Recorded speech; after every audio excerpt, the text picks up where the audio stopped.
जय हिंद दोस्तों, नमस्कार, राम राम। हम शुरू कर रहे हैं एनसीईआरटी के विज्ञान कक्षा 6 के लिए पाठ्यक्रम।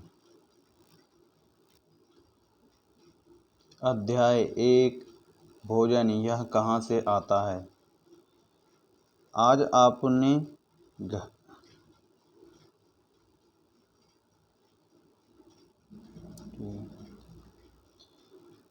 आज आपने अपने घर में क्या खाया था, यह पता लगाइए कि आपके दोस्तों ने आज क्या खाया था। क्या आपने कल और आज एक ही प्रकार का आहार लिया था? क्या यह सत्य है कि अलग अलग समय में हम भिन्न भिन्न प्रकार का आहार लेते हैं?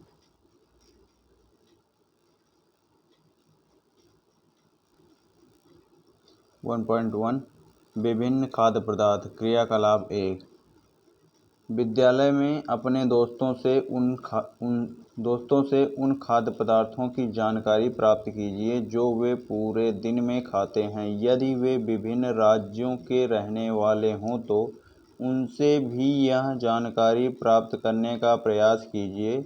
अपनी नोटबुक सारणी 1.1 की तरह यथासंभव अधिक से अधिक दोस्तों द्वारा खाए जाने वाले विभिन्न खाद्य पदार्थों की जानकारी प्राप्त कर सूचीबद्ध कीजिए। यहाँ पर दोस्तों का नाम हो जाएगा। यहाँ पूरे दिन खाए गए खाद्य पदार्थ के बारे में लिखना है।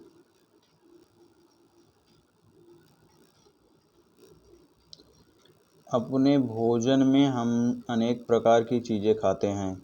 चित्र 1.1 में जैसा देखा, खाने की ये सभी चीज़ें किससे बनी हैं? पके चावल के बारे में सोचो। हम कच्चा चावल लेते हैं, उसे पानी में उबालते हैं। इसे तैयार करने में हमें दो पदार्थों या संघटकों की आवश्यकता होती है। दूसरी ओर कुछ भोजन तैयार करने में हमें कई संघटकों की आवश्यकता होती है। यदि हम सब्जी बनाना चाहते हैं तो हमें अलग अलग कई प्रकार की कच्ची सब्जियों, नमक, मसाला, तेल आदि की आवश्यकता होती है। क्रियाकलाप 2 सारणी 1.1 इधर देखा था हमने, इधर नाम, इधर खाद्य पदार्थ। सारणी 1.1 में सूचीबद्ध कुछ पदार्थों को छांटिए और अपने दोस्तों तथा घर पर चर्चा करके जानकारी प्राप्त कीजिए कि इनको बनाने के लिए कौन कौन सी सामग्री चाहिए।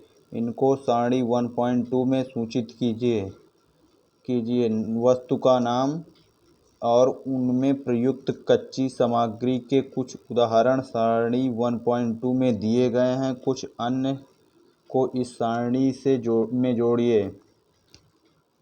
सारणी 1.2 खाद्य पदार्थ तथा उनकी कच्ची सामग्रियाँ। इधर रोटी या चपाती है, इसके लिए आटा और जल चाहिए। इधर दाल है, दाल के लिए कच्ची दाल चाहिए, जल चाहिए, नमक चाहिए, तेल या घी चाहिए, मसाले चाहिए।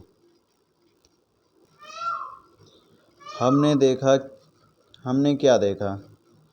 कक्षा में चर्चा कीजिए कि क्या हम विभिन्न व्यंजनों में कुछ संघटक समान रूप से प्रयुक्त करते हैं। अच्छा, ये संघटक कहाँ से आते हैं? 1.2 खाद्य सामग्री एवं उनके स्रोत। सारणी 1.2 में सूचीबद्ध कुछ कच्ची सामग्री जैसे फल, सब्जी स्रोत का अनुमान लगाना हमारे लिए बहुत आसान हो सकता है। चित्र 1.2a में ये फल हैं। यह कहाँ से आता है? निश्चित रूप से पौधों से। गेहूँ और चावल का क्या स्रोत है? आपने धान और गेहूँ के खेतों में उनके पौधों की अनेक पंक्तियाँ देखी होगी। इनसे हमें अनाज प्राप्त होते हैं। कुछ अन्य खाद्य पदार्थ जैसे दूध, अंडा, मुर्गा, मच्छी, झींगा, मांस आदि हमें जंतुओं से प्राप्त होते हैं। क्रियाकलाप 3 आइए हम पूर्व सूचीबद्ध खाद्य पदार्थों एवं उनके संघटकों के स्रोत जानने का प्रयास करें। कुछ उदाहरण सारणी 1.3 में दिए गए हैं। कुछ और उदाहरण इस सूची में जोड़िए। इनके रिक्त स्थानों की पूर्ति कीजिए। क्रियाकलाप 3 से हम क्या निष्कर्ष निकालते हैं?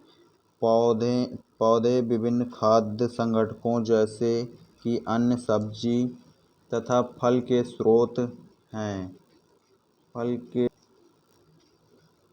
जंतुओं से हमें दूध, मांस, अंडे तथा अन्य जांतव उत्पाद प्राप्त होते हैं। गाय, बकरी तथा भैंस दूध देने वाले कुछ सामान्य पशु हैं। दूध एवं विभिन्न दुग्ध उत्पाद जैसे कि मक्खन, क्रीम, घी, पनीर और दही का उपयोग संसार के प्रत्येक क्षेत्र में किया जाता है। क्या आप कुछ अन्य जंतुओं के नाम बता सकते हैं जो हमें दूध देते हैं? 1.3 भोजन के रूप में पौधे के भाग और जंतु उत्पाद।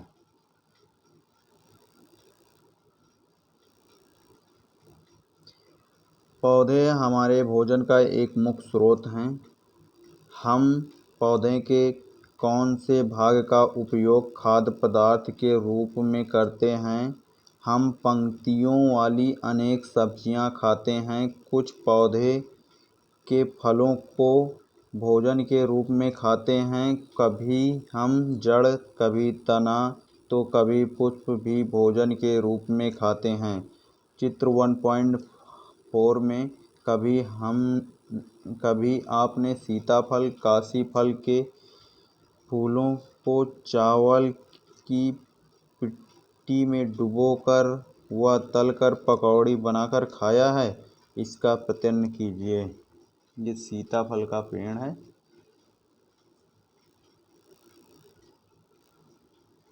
पादप के खाने योग्य भाग: कली है, ये नोड है, ये इंटरनोड है, ये पुष्प है, ये पत्ती है।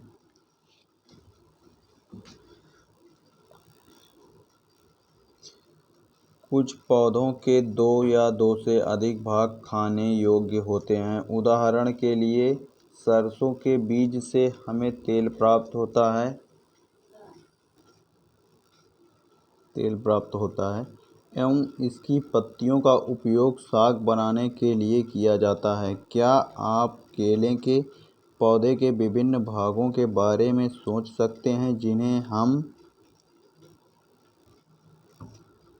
भोजन के रूप में लेते हैं? और क्या आप किसी अन्य पौधों के बारे में सोच सकते हैं जिसके 2 या अधिक भाग खाए जा सकते हैं? क्रियाकलाप 4 सारणी 1.3 में सूचीबद्ध सभी खाद्य पदार्थों में से उन संघटकों को छांटिए जिनका मुख्य स्रोत पौधे से है। ये पौधों के किन भागों से प्राप्त होते हैं? किन खाद्य पदार्थों और पौधों के भागों को सारणी 1.4 में सूचीबद्ध कीजिए। बैगन का भरता पौधों से प्राप्त होता है। संघटक बैगन हो गया। मिर्च मसाले के रूप में। कोई अन्य? फल, तेल, मूंगफली, सरसों, सोयाबीन या किसी अन्य पौधे, ये सब बीज हैं। और जो अन्य लिखे हो वो पेज नंबर 4 में आ गए। क्रियाकलाप 5 मूंग अथवा चने के कुछ सूखे बीज लीजिए। अब इनमें से कुछ बीज को जल से भरे एक पात्र में डाल दें तथा 1 दिन के लिए छोड़ दीजिए। अगले दिन जल को पूरी तरह निकाल लें और बीज को ग्लास में रहने दें। उन्हें एक गीले कपड़े में लपेटकर एक ओर रख दीजिए। अब क्या आप बीजों में कुछ परिवर्तन देखते हैं? क्या एक छोटी सी सफ़ेद संरचना बीज से बाहर निकल आती है? यदि हाँ तो बीज अंकुरित हो गए हैं। यदि नहीं तो बीजों को पानी में धोएं, पानी निकाल दें और गीले कपड़े से ढककर अगले दिन के लिए उन्हें छोड़ दें। क्या उस दिन आपको बीजों से बाहर संरचना निकलता हुआ एक छोटा सा अंकुर दिखाई देता है? अंकुरों को सावधानी से धोकर आप उन्हें खा सकते हैं। ये उबाले भी जा सकते हैं। इनमें कुछ मसाले मिलाने पर खाने के लिए एक स्वादिष्ट अल्पाहार तैयार हो जाता है। क्या आप जानते हैं कि शहद कहाँ से आता है या यह कैसे उत्पादित होता है? क्या आपने एक मधुमक्खी का छत्ता देखा है जहाँ बहुत सी मधुमक्खियाँ भिनभिनाया करती हैं? मधुमक्खियाँ फूलों से शकरकंद, मीठे रस एकत्रित करती हैं और इसे अपने छत्ते में भंडारित करती हैं। फूल और उनका मकरंद वर्ष के केवल कुछ समय में ही उपलब्ध होते हैं, अतः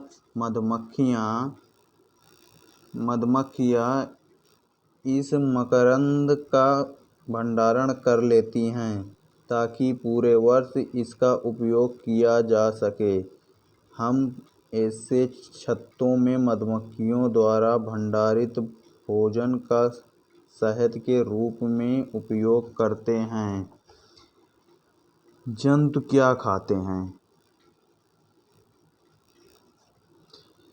क्या आपके घर में कोई ऐसा पालतू पशु है जिसकी आप देखभाल करते हों? कुत्ता, बिल्ली, भैंस या बकरी? फिर आपको इसकी जानकारी भी अवश्य होगी कि आपका पालतू जानवर क्या खाता है, अन्य जंतु क्या खाते हैं।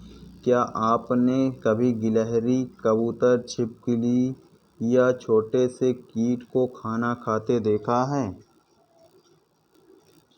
गिल्ली अखरोट खाते हुए गिल्ली का चित्र है। क्रियाकलाप 6 सारणी 1.5 में अनेक जंतुओं के नाम लिखे हैं। उनमें से कुछ जंतुओं द्वारा खाए जाने वाले भोजन भी लिखें। सारणी में रिक्त स्थानों की पूर्ति कीजिए। भैंस घास, खली, भूसा, अनाज, पत्ती। बिल्ली छोटे जंतु, पक्षी, दूध। चूहा अनाज। शेर मांस। बाघ मांस। मकड़ी कीट। छिपकली कीट। गाय भूसा अनाज। मनुष्य सर्वाहारी साग सब्जी, रोटी, चावल, अनाज। तितली कौवा दाने चुगते हैं, अन्य। क्रियाकलाप 7 फिर से सारणी 1.5 को ध्यान से देखिए और इसके जंतुओं को 3 वर्गों में विभाजित कीजिए। पहले वर्ग में केवल उन जंतुओं के नाम लिखिए जो केवल पौधे और पादप खाते हैं। इन्हें शाकाहारी जंतु कहते हैं। यहाँ कुछ जंतु ऐसे हैं जो दूसरे प्राणियों को खाते हैं इन्हें दूसरे वर्गों में रखते हैं। इन प्राणियों को मांसाहारी कहते हैं। क्या आप कुछ ऐसे जंतु को जानते हैं जिनका भोजन पौधे और जंतु दोनों ही होते हैं? इन्हें तीसरे वर्ग में रखिए। इन्हें सर्वाहारी जंतु कहते हैं। अब आप इन्हें सारणी 1.6 के अनुसार 3 अलग अलग वर्गों में लिखिए। गाय शाकाहारी होती है। ये घास फूस अनाज इत्यादि खाती है। शेर मांसाहारी होता है। ये मांस खाता है जानवरों का। कौवा सर्वाहारी होता है। ये मांस भी खाता है और दाना भी चुगते हैं, अनाज भी खाते हैं।